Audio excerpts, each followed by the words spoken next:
Just in time for the golden holiday we've had this week here in Korea, a number of movies of different genres, messages, and appeal were released. So let's take a look at the latest in the world of K-movies with Jae Soh, professor and filmmaker at Seoul Institute of the Arts. So welcome back, Professor Soh. Hello, Nice Professor. to be back.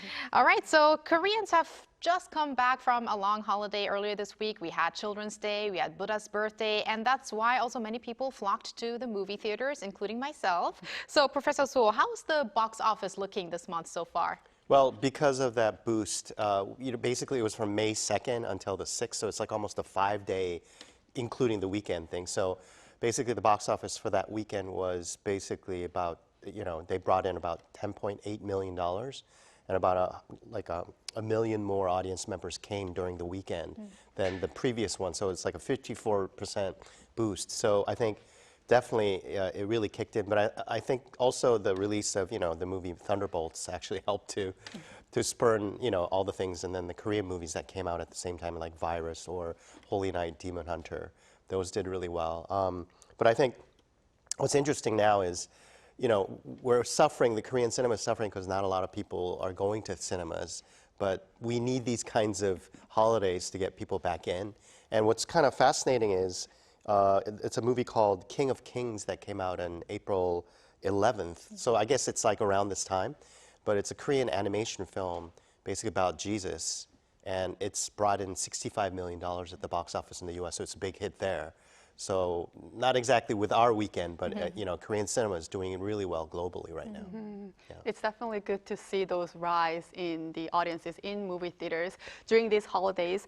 And I want to talk about the movies that was released during the holidays here in Korea. What were they about, and how were the responses of the audiences? Right. So the three movies are The Old Woman with a Knife, and also Holy Night, Demon Hunters, and Virus. So The Old Woman with a Knife is basically an action film by director Min Gyu-dong, and this has a famous actress named Lee Ae-young in it. She's 60-some, sort of a criminal, a mastermind in sort of like in this movie, and she fights a male sort of criminal for power. So it's kind of an unusual movie, but it's actually for a small budgeted action film. It's done really well. It's about currently 600,000. People went to see it in the box office, so that's pretty good. So I think it's going to go over 1 million in the box office. And then basically 거룩한 밤, or Holy Night, Demon Hunter, which came out, is 마동석, and it's got, one of our famous Seohyun from, Girls' Generation. Girls' Generation. So basically that matchup of basically the Roundup series, the guy that's punching. So it's that movie is sort of a cross between Roundup, Banje Doshi, with Exuma. So it's about fighting sort of ghosts and a lot of paranormal activity. And then I want to introduce Virus, which came out basically 2 days ago. And this movie is actually a movie that was kind of a layover. It was actually done in 2022, but it's now found in the box office. And this stars Bae-doo-na. It has Son Seok-gu and Kim Yoon-seok, and it's basically a comedy about what if there's a virus that basically makes you fall in love all the time. So these movies kind of came out, and I think the audiences are kind of seeing it for the first time. But for Korean cinema, there's a lot of movies out there that, because of the pandemic, they were held back from release. So, for example, The Match, which came out recently, which had Lee Byung-hun. It's a Go Baduk movie. That was finished in 2022. So these movies are finally the light of day with the releases coming out now. Yeah. Now, among the three, or actually more movies that you just mentioned, Professor Soh, The Old Woman with a Knife. Let's talk a little bit more about this one, because I remember how you mentioned this when we talked about the Berlin International Film Festival back in February. So you did mention that this is a movie that we could draw our attention to. So how has it been viewed now abroad and domestically as it's now out? So how has the response been so far? Well, what's interesting about it is director Min Gyu-dong isn't really a big action director. His movies have been smaller scale, but he's really attempted this. And I think Lee Ae-young's an actress that sort of was really famous in the 90s. you know, and maybe in the early 2000s. I think the last action movie that she was in is Roo Soo-han's movie that when he debuted. So it's an action film that she's not really an action actress, but I think what's really interesting about it is you're bringing back somebody that's like a really famous actress from the 90s in 2025, and she is out there, you know, killing and maiming and using her body in amazing ways. So it's a very interesting movie in that way. And as you mentioned, it debuted at the Berlin Film Festival, and it was really well received there. And you know, I think I mentioned in a previous show that, you know, she had visited the Berlin Film Festival like 26 years ago with another film that she did. So she's kind of a veteran actress that has sort of like dominated Korean cinema for a long time. So I would really highly recommend going to see this movie. Okay, so that one is the one that I haven't watched yet. But Professor So, now going back to Holy Night Demon Hunters, that's one that I did watch and found very fun to watch, just like the other ones that feature Ma Dong-seok. And also Virus, the one that you mentioned, was actually filmed years ago already. Yes. So both of these movies were postponed during the pandemic. There might be some different reasons for the postponements. However, it's become more common for movies to, you know, be released years after they're already produced. And that's also leading to some criticism that there is a lack of freshly developed film contents. So what is your take on that? Definitely true. And to be honest, I heard that there's almost something like 70 more films that haven't been released that's completely done. So, and the reason for that is because after the pandemic, you know, everybody withheld the release because nobody was going to the movies.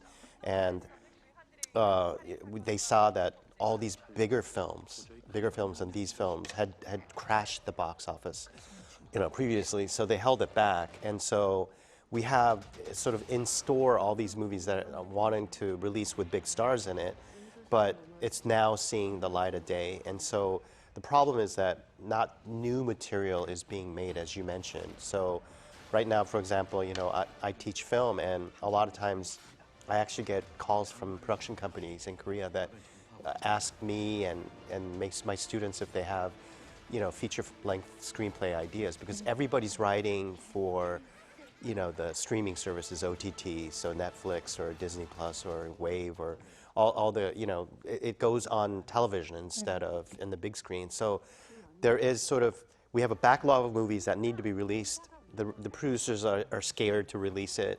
And then, you know, I think there are more films being made with smaller budgets now than before. And then the shortage of basically new cinema that's about to come out. So we're going through some really hard times in terms of just Korean cinema in general. You know, we have to constantly replenish new material, come with new directors, but I'm kind of worried about that. I didn't know there were like 70 films that's already filmed, already More done. than 70. More than 70, just in Yeah. Korea? Yes, Right? just in Korean films. Yeah, yeah. I hope to see some improvements in that as well. Professor, now we want to talk about Tonju International Film Festival, which is actually wrapping up today. What are your impressions on it? And please share some of the highlights that was held at the film festival. Well, you know, it's raining today, Right. but as you know, during the festival they had really great weather. You know, it was the cherry blossom sort of blooming time, so they did really well. And the final grand prize was a Dominican American film called Mad Bills to Pay, that won, and also the Korean film Winter Light also won for that. So what I noticed about the festival is, you know, again, Jeonju is famous for sort of smaller scale art movies or movies that are more independent spirited. So in that sense, I think Jeonju is continuing to flourish in that area. And you know, I think they had, you know, record number of people going to see the movies. And also, of course, it's not just the movie festival. It's also the city of Jeonju itself is a cultural phenomenon. So people flock there. They actually go to eat restaurants. They visit sites.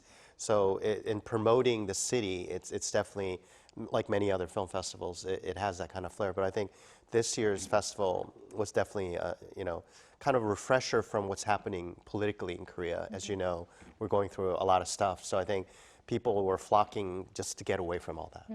Yeah. And would there be anything that could be maybe done even better at the festival to keep the reputation of the Jeonju International Film Festival?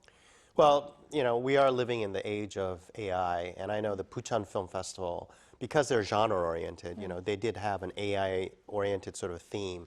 And I think even for indie movies and art movies, I think we have to start, you know, streamlining those movies. So I think using AI, you know, in a more creative sense. And I think I'm seeing a lot of sort of indie movies in the US, for example, that have AI-themed stories. I just watched something that's like a low-budget, like a independent SF, you know, like science fiction movie. So, you know, I think we need to kind of branch out. So I think Tonju needs to maybe take on something more advanced, something more, I guess, innovative in their independent spirit and minded. So I think in that way, you can kind of reinvent yourself and try a new angle. So maybe next year, you know, AI-inspired independent movies, for example, is my suggestion to them.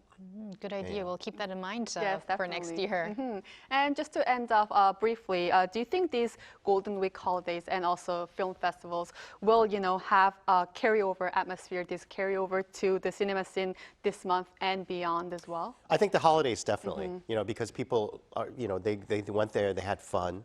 It's also a family sort of event. So I think, you know, if we continue to have more holidays, you know, I think it would be really great. But I think in terms of like festivals, sort of, you know, encouraging audiences to go, what I found is that festivals are their own thing. A lot of people go to festivals, and movies that do well in festivals don't necessarily do well in the box office, even though there is a synergy sort of effect. But at the same time, a festival is something that's very idiosyncratic in itself, especially because it's centered in the city of Jeonju. You know, you might say that, oh, you know, there's a lot of Korean people going to see movies, but then after that festival's over, they don't really go see it in the movie theater. So there isn't a direct correlation, but I think the holidays is definitely for sure. Yeah. Well, we have, I think, a few holidays coming up next month as well. Right. So maybe we'll see another boost, hopefully, at the theaters. Well, thank you very much, Professor Soh, for your insights today, and have a great weekend. Thank you. Thank you. And thank you, Bella, as always. Have a great weekend, and see you next week. Yes, I'll see you back next week.